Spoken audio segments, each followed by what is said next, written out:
आज international day of education है, लेकिन सवाल ये है कि क्या हमें सच में पूरी एजुकेशन मिली है? हमें पढ़ना सिखाया गया, लिखना सिखाया गया, आगे बढ़ना सिखाया गया है, लेकिन अपने इमोशंस को समझना नहीं सिखाया गया। हमें स्कूल में सिखाया जाता है कि गलती मत करो, रोना कमज़ोरी है, ज़्यादा मत सोचो, लेकिन धीरे-धीरे हम खुद को चुप कराना सीख गए।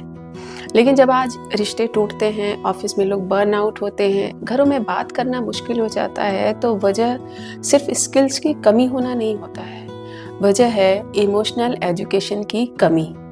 अपने इमोशंस को पहचानना भी एजुकेशन है, और जैसे कि गुस्से के पीछे का डर, इसको समझना एजुकेशन है। कई बार ऐसी सिचुएशंस आ जाती हैं कि हम गुस्सा हो जाते हैं, लेकिन उसके पीछे कोई ना कोई एक डर होता है, तो उस चीज़ को समझना हमें आना चाहिए। किसी की साइलेंस का रिस्पेक्ट करना, वो भी एक एजुकेशन है। हम में से बहुत सारे लोग बहुत टॉकेटिव होते हैं, बहुत एक्सप्रेसिव होते हैं, लेकिन बहुत सारे लोग कम एक्सप्रेसिव होते हैं या आमतौर पे वो चुप रहना पसंद करते हैं। तो इस डिफरेंस को समझना कि हर कोई एक जैसा नहीं होता, और अगर कोई चुप रहता है, चुप रहना पसंद करता है, उसको पीसफुल चीज़ें पसंद है, तो हमें उसका रिस्पेक्ट करना चाहिए, ना कि हम उसे फोर्स करें कि वो भी हमारे जैसा हो जाए या बहुत ज़्यादा एक्सप्रेसिव हो जाए। ये उसका वे ऑफ एक्सप्रेशन है कि वो बहुत ही पीसफुली रहना पसंद करता है। तो इस चीज़ की समझ होना बहुत ज़रूरी है। कई बार ऐसा देखा जाता है कि मना करने पर, नो बोलने पर बहुत सारे लोग एग्रेसिव हो जाते हैं या फिर डिफेंसिव हो जाते हैं या उसको अपनी इंसल्ट समझ लेते हैं, बट एक्चुअल में ऐसा नहीं होता है। ये कोई पर्सनल अटैक नहीं होता है। कोई हो सकता है कि उसकी अपनी चीज़ें हो, अपने सर्कमस्टांसेस हो, अपनी एक अवेलेबिलिटी होगी। तो अगर कोई इंसान मना कर रहा है किसी चीज़ के लिए, यानी कि वो उसमें कंफर्टेबल नहीं है, तो इसको आपको कभी भी पर्सनल अटैक नहीं समझना चाहिए। आपको इसका भी रिस्पेक्ट करना चाहिए। This is a part of education, emotional education. और इस बात को समझना कि हर बात का जवाब देना जरूरी नहीं होता, दिस इज ऑल्सो एजुकेशन। कई बारी बहुत सारे लोग बेचैन हो जाते हैं कुछ चीज़ें पूछने के बाद कि सामने वाला कोई जवाब क्यों नहीं दे रहा है। तो अगर आपको जवाब नहीं मिल रहा है, तो दैट मीन्स कि वो इंसान प्रोसेस कर रहा है उस चीज़ को, या फिर वो कहीं बिजी है। तो अगर वो आंसर नहीं भी मिल रहा है, तो आपको ये परेशान होने की ज़रूरत नहीं है, आपको पैनिक होने की कतई ज़रूरत नहीं है।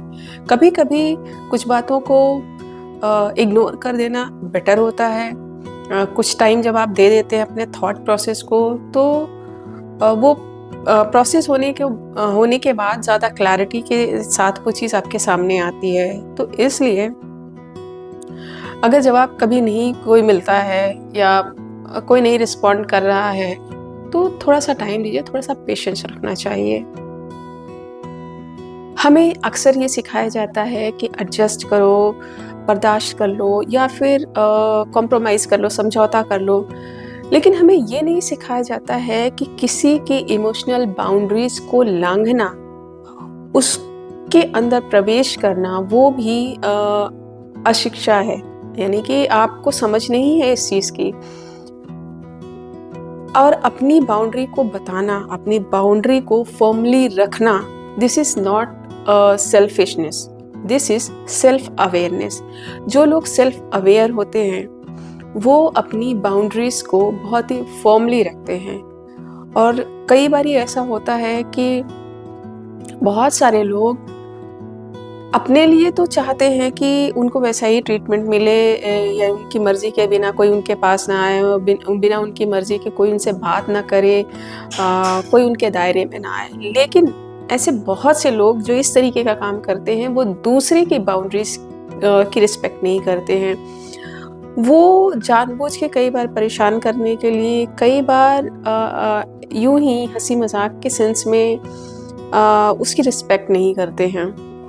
और जब उनका मन करता है वो जाके बिना ये समझे कि मेरे इस एक्शन का, मेरे इस तरीके से उनकी बाउंड्रीज़ को लाँघने का उनके ऊपर क्या असर पड़ रहा है या फिर इस रिश्ते के ऊपर क्या असर पड़ रहा है।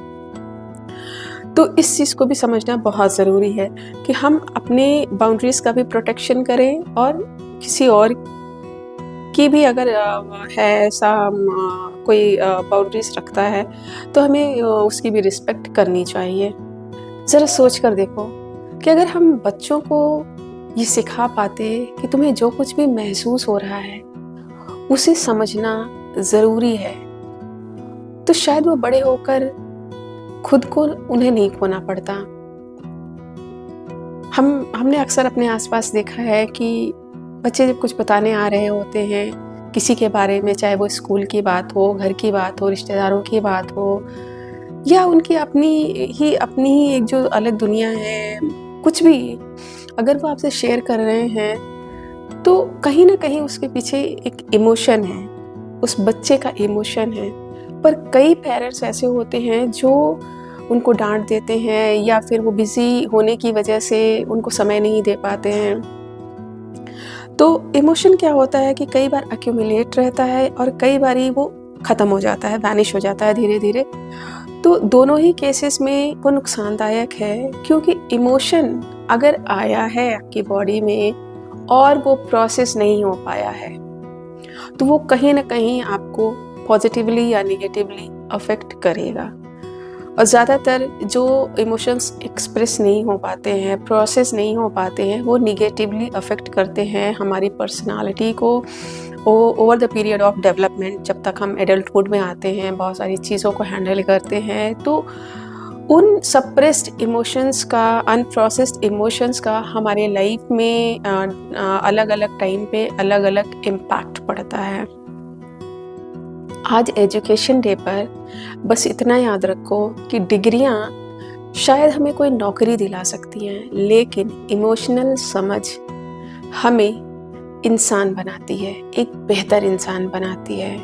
और अगर ये बात आपके दिल तक पहुंची है तो इसे अपने लिए याद रखना और हो सके तो किसी और के साथ शेयर करना जिसे इसकी ज़रूरत हो।